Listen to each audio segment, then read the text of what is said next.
Tirupati MP ఉప ఎన్నికల్లో నమోదు చేసిన దొంగ ఓట్లను తొలగించి బాధ్యులపై చర్యలు తీసుకోవాలని టీడీపీ నాయకులు డిమాండ్ చేశారు. తిరుపతిలోని అంబేద్కర్ విగ్రహం వద్ద ధర్నా నిర్వహించారు.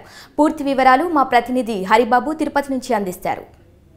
తిరుపతి ఉప ఎన్నికలలో ఏదైతే దొంగ ఓట్లను చేర్పించి అధికార పార్టీ నాయకులు దొంగ ఓట్లు పెద్ద ఎత్తున చేర్పించి దొంగ ఓట్లు వేయించి అధికార పార్టీ అభ్యర్థిని గెలిపించుకున్నారని చెప్పని కూడా అప్పట్లోనే అధికార ప్రతిపక్ష పార్టీలన్నీ ఎవరైతే దొంగ ఓట్లు వేస్తున్నాయో వాళ్ళందరినీ పట్టుకొని కూడా పోలీసులు అప్పగించిన పరిస్థితి కనిపించింది.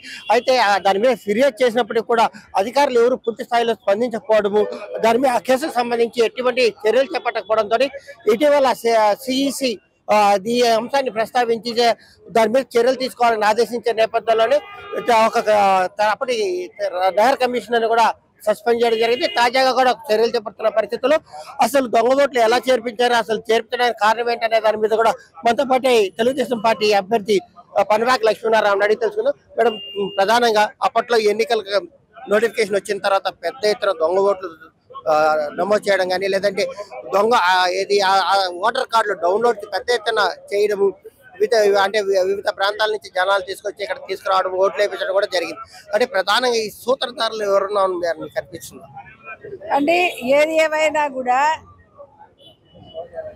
చేసింది అధికారులు. ఇప్పుడు వాళ్ళ మీద బలవంతం పెట్టినా కూడా ఇప్పుడు నష్టపోయింది ఎవరు? కలెక్టర్. అందుకని నా డిమాండ్ ఏంటంటే ఎలక్షన్లో పార్టిసిపేట్ చేసిన ప్రతి ఒక్క ఎంప్లాయీని, అధికారుల్ని, పోలీస్ శాఖ వారిని అందరి మీద యాక్షన్ తీసుకోవాలా. ఎవరైతే దీన్ని వెనకాలండి నడిపించారో వాళ్ళని డిస్క్వాలిఫై చేయాలా. రేపు ఎలక్షన్లో మళ్ళీ కంటెస్ట్ చేయకుండా ఉండేటట్టు చూడాలా. ఇది కావాలని చెప్పని లక్షల్లో బై ఎలక్షన్ అప్పుడు దొంగ ఓట్లు తీసుకురావడం జరిగింది.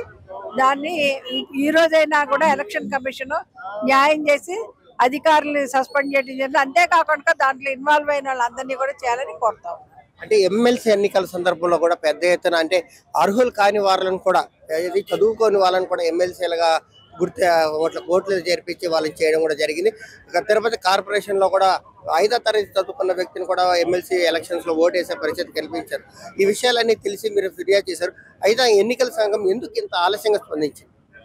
అంటే ఒరిజినల్ గా అప్పుడు గ్రాడ్యుయేట్స్ కాని ఓటర్స్ కూడా వాళ్ళు 6వ క్లాస్ 7వ క్లాస్ చదివిన వాళ్ళని కూడా మరీ ముఖ్యంగా తిరుపతి నియోజకవర్గంలో, కాళహస్తి నియోజకవర్గంలో కూడా దొంగ ఓట్లుగా చేర్పించడం జరిగింది.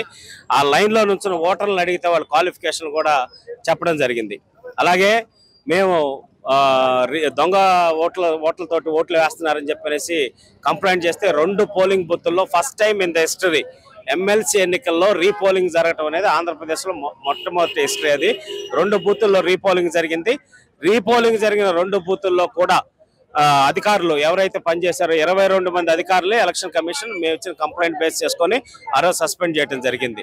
మళ్ళీ తర్వాత జరిగిన ప్రతి చోట దొంగ ఓట్ల మీద కూడా, చంద్రగిరి మీద దొంగ ఓట్ల విషయంలో కూడా ఇన్ఛార్జి పులివర్తి నాని గారు ఎన్నోసార్లు కంప్లైంట్ ఇచ్చి రెస్పాండ్ కాకపోతే ఆఖరికి ఆత్మహత్యాయత్నం చేసుకునేటటువంటి పరిస్థితి. అంటే అధికారుల వాళ్ళ అలసత్వానికి, వాళ్ళ ఇదికి విసిగిపోయి అటువంటి ఒక ఎమ్మెల్యే అభ్యర్థి కూడా చేసేటటువంటి పరిస్థితి వచ్చిందంటే ఈ ఆంధ్రప్రదేశ్ రాష్ట్రంలో మరీ ముఖ్యంగా చంద్రగిరి మరి తిరుపతి నియోజకవర్గంలో ఏం జరుగుతుందో మనం అంతా చూస్తా ఉన్నాం.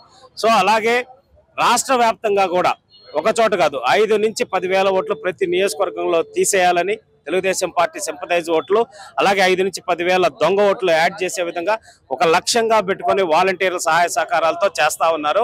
100% దీని మీద తెలుగుదేశం పార్టీ అన్ని అంశాలు కంప్లైంట్లు ఇస్తా ఉన్నాం. అధికారులు ఆల్రెడీ కలెక్టర్ ఒకరు సస్పెండ్ అయ్యారు, అలాగే ఆర్డీఓ సస్పెండ్ అయ్యారు, ఇంకా కూడా కొంతమంది అధికారులు సస్పెండ్ అవబోతున్నారు.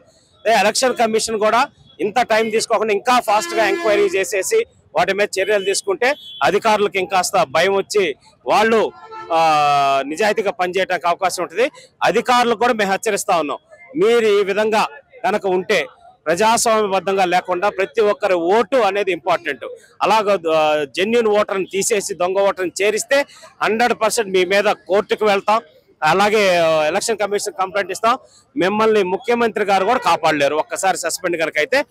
ఏదైతే అధికార పార్టీ నాయకుల ప్రలోభాలకు లొంగి ఆ ఉద్యోగులు తమ జీవితాలను పరంగా పెట్టి దొంగ ఓట్లు నమోదు చేశారు, భవిష్యత్తులో మూల్యం చెల్లించుకోవాల్సిన పరిస్థితి ఏర్పడుతుందని ఇప్పటికే ఒక జిల్లా స్థాయి అధికారి పనిచేస్తున్నటువంటి గిరీషాను కూడా సస్పెండ్ చేసింది.